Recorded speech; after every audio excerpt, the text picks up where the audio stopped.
The worst part about attending your best friend's engagement party alone isn't the pity looks. It's the seating chart. I found my name wedged between two people I'd never met, a distant cousin of the groom who spent the first 20 minutes explaining cryptocurrency to me, and an empty chair that was supposed to belong to my date. My date who had texted me 40 minutes before I left my apartment to say, "Hey, something came up, rain check?" No explanation, no apology. Just a rain check, like we were rescheduling brunch and not the first real event I'd asked him to come to in 8 months of dating. I'd been smiling so long my face hurt. The venue was beautiful in that specific way that makes you feel slightly inadequate. A rooftop in downtown Chicago, string lights everywhere, the kind of floral arrangements that cost more than my monthly rent. My best friend Abby looked radiant in a blush-colored dress, laughing with her fiancé's family across the room. I was genuinely happy for her. I also genuinely wanted to slip out the side door and eat a gyro alone on the train home. I excused myself from the cryptocurrency conversation and drifted toward the edge of the rooftop, where a low concrete ledge separated the party from a view of the city skyline. It was quieter there. The wind off the lake carried the noise away, and for a second I could breathe without performing.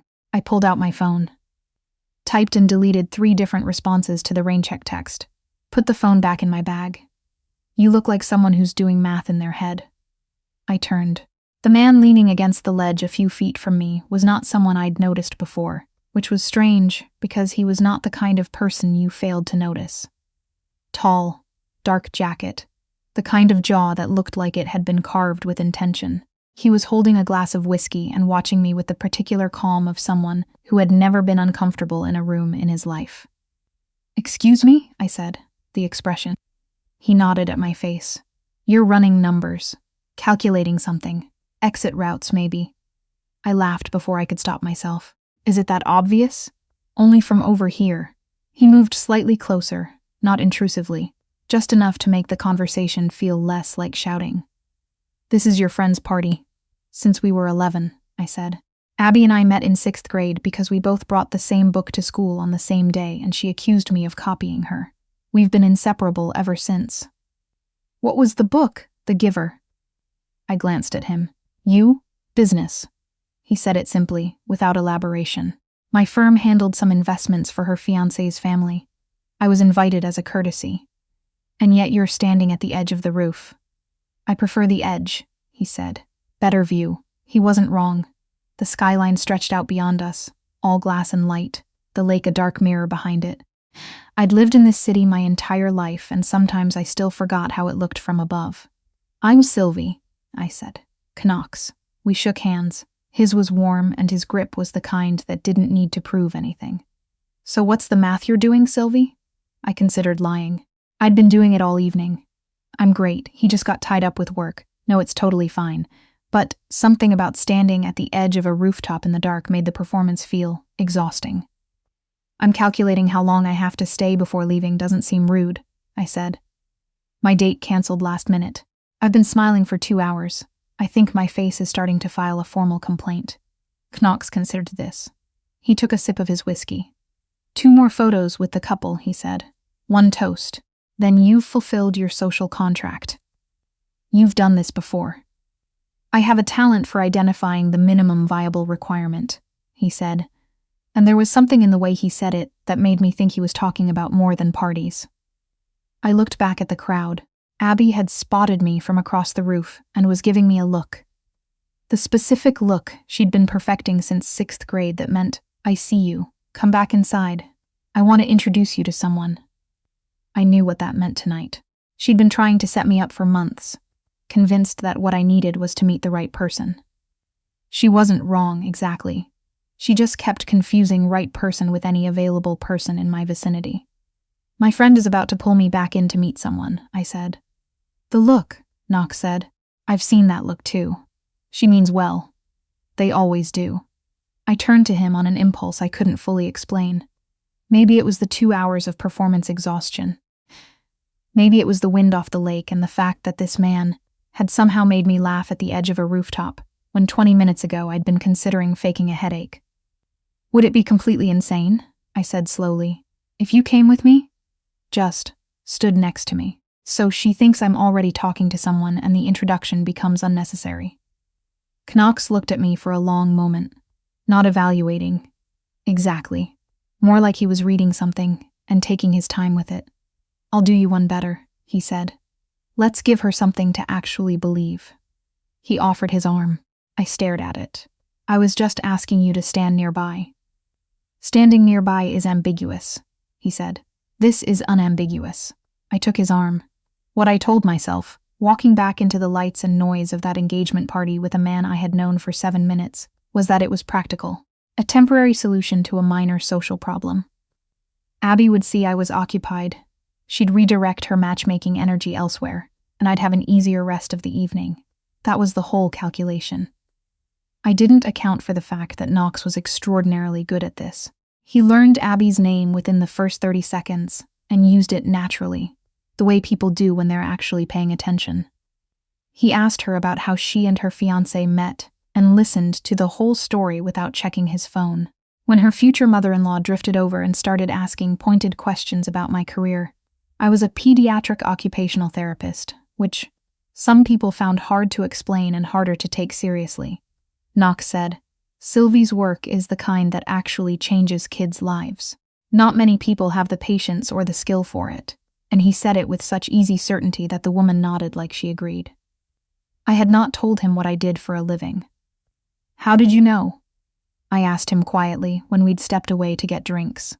Your bag? He nodded at the tote I'd set down on a nearby chair, one of those canvas things printed with something about sensory processing. And the way you handled the kid who ran into you by the dessert table. You turned it into a game instead of an apology. I stared at him. You noticed all of that. I notice things, he said simply. It was around 9 o'clock when things shifted. We'd been doing this for almost 2 hours by then, orbiting each other at the party, falling into conversation, drifting apart when Abby needed me, and then finding each other again at the edge of things. It had stopped feeling like a performance around the 45-minute mark, and I'd noticed, and I hadn't stopped it. Then a man arrived on the rooftop, who made several people straighten up in the particular way that money makes people straighten up.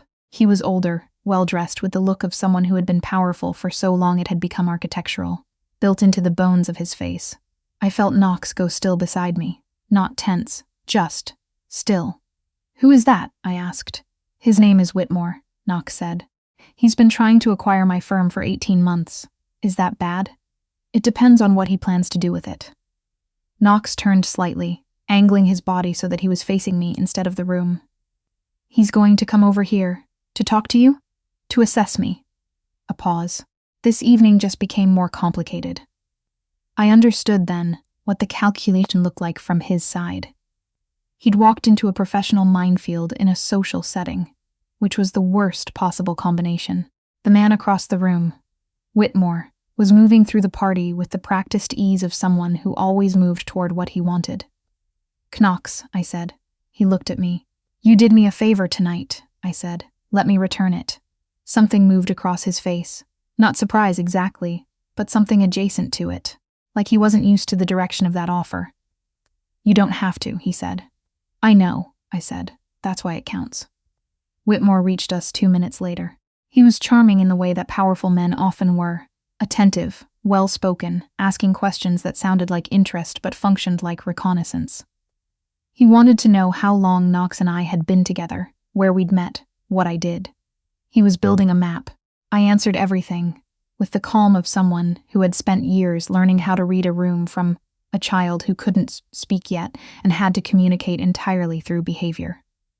I knew what Whitmore was doing because I watched people work around what they actually meant every single day. When he finally excused himself and moved on, Knox was quiet for a moment. You held your ground, he said. He was easy to read, I said. He wanted to see if you were settled. People who are settled are harder to pressure, and you decided to help me look settled. You looked settled before I did anything, I said honestly. I just filled in the context. Knox looked at me with an expression I couldn't entirely name. It wasn't quite gratitude. It was more like recognition. The specific look someone gets when they've found something they weren't expecting to find. We stayed at that party until almost 11. At some point, we stopped performing for anyone. Abby had long since gotten distracted with her other guests. Whitmore had left an hour earlier, and there was no longer any practical reason for us to stay near each other. We stayed anyway. We talked about the city. He'd grown up in Boston, moved to Chicago at 26, had never quite lost the sense that it was a place he chose, rather than inherited. I talked about growing up on the north side, the way the city changed depending on which direction you were facing, the feeling of the lake in winter. He told me about building his firm from 2 employees and a borrowed conference room. I told him about the kid I'd worked with for 2 years, who had finally, at 7 years old, successfully tied his own shoes, and how I'd cried in my car for 10 minutes afterward. That's the kind of story that makes me feel like I've been doing everything wrong. He said. You built a company, I said. You taught a 7-year-old that his hands could do what he needed them to do. He shook his head slightly. Those aren't the same category of thing. It was the kind of conversation I hadn't had in a long time. Maybe hadn't had ever, in exactly that form.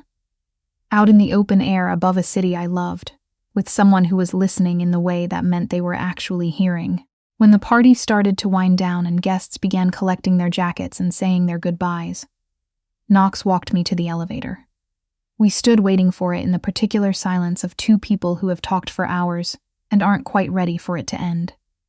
The rain check guy doesn't deserve one, he said. I laughed. Was that a whole evening of analysis? Just an observation. The elevator arrived. I stepped in, then turned to look at him. Thank you, I said, for the edge of the roof, and everything after. It was a good evening, he said, and the way he said it, quiet, direct, like a fact he'd confirmed, made something in my chest do something complicated. The doors closed. He texted me the next morning. I didn't have his number, which meant he'd gotten mine from somewhere, which I probably should have found alarming, and instead found myself not alarmed by at all. The text said, The Giver is a strange book to bond over. She assigns you homework and calls it friendship. I stared at it for a full minute before I replied. She was right about the book. She's usually right about things. She seemed like it, he wrote back. Are you free Thursday evening? I told Abby about him over the phone that afternoon, sitting cross-legged on my apartment floor with a cup of coffee going cold beside me. I knew it, she said. You don't know anything, I said. We talked. That's it. Sylvie, I watched you 2 for 3 hours. You weren't talking. You were, she paused, looking for the word, orienting toward each other. Like compasses. That's extremely poetic for someone whose thesis was on supply chain logistics. I contain multitudes. Are you going? I already knew the answer. I'd known it when he said the edge of the roof and meant it as more than geography. Yes, I said. Thursday was dinner at a place downtown that didn't have prices on the menu, which I later learned was a Knox thing. Not performance. Just a complete indifference to that particular category of signal. He dressed well without trying, ordered without consulting anyone, and asked me whether I wanted wine or a cocktail with the straightforward expectation that I'd have a preference and express it, which I appreciated more than I could easily explain. We talked for 4 hours. The restaurant cleared around us. A server came by twice with a look on his face that suggested he was going to say something and then decided against it both times. Tell me something you haven't told anyone in a while, I said, somewhere around hour 3. He thought about it for longer than I expected. I think I've been building towards something for so long that I forgot to figure out what happens after, he said. The firm, the acquisitions, the whole architecture of it. And lately, I keep having this thought that it's a very impressive structure with nobody living in it. I didn't say anything immediately. I let the words sit. I know what that feels like, I said finally. I'm good at my job. I love my job. And I got home on Monday after the best session I'd had in months, and there was nobody to tell about it. So I texted Abby, and she was at a dinner with her fiancé, and I just sat there with this leftover happiness that had nowhere to go. Knox looked at me across the table. Leftover happiness. It's the worst kind, I said. It keeps. Something shifted in his expression. The kind of shift that happens when a word lands in exactly the right place. He reached across the table and put a hand over mine, not dramatically. Not as a statement, just placed it there, the way you place something where it belongs. We walked afterward along the river. It was October and cold, and the city was doing that thing it does in fall, where the light changes quality, thicker, somehow, more golden even at night. He bought us coffee from a cart, and we walked without any particular destination, just the direction the river was going. He told me about his sister in Boston who called every Sunday, and who he always picked up even when he was in the middle of something. Because she was the kind of person who needed to know you'd pick up. I told him about my mother, who had been a nurse for 30 years and who expressed love primarily through feeding people and asking whether they'd slept enough. She'd like you, I said, without really thinking about it. Because I'd sleep enough? Because you'd pick up the phone. He looked at me sidelong. You've been paying attention. I notice things, I said, and watched his mouth curve. It wasn't simple after that. I want to be honest about that, because the version of events that's easy to tell leaves out the month in November, when he was traveling for an acquisition. And the texts got sparse, and I convinced myself, in the specific way, that I was apparently still capable of, despite being 31 years old. That distance meant absence meant that I'd misread everything. I told Abby I was fine. I said it with such conviction that I almost believed it. Then he came back and showed up at my apartment on a Tuesday night with no warning, holding 2 coffees and looking like someone who had been on planes for too many consecutive days and had thought about this moment on all of them.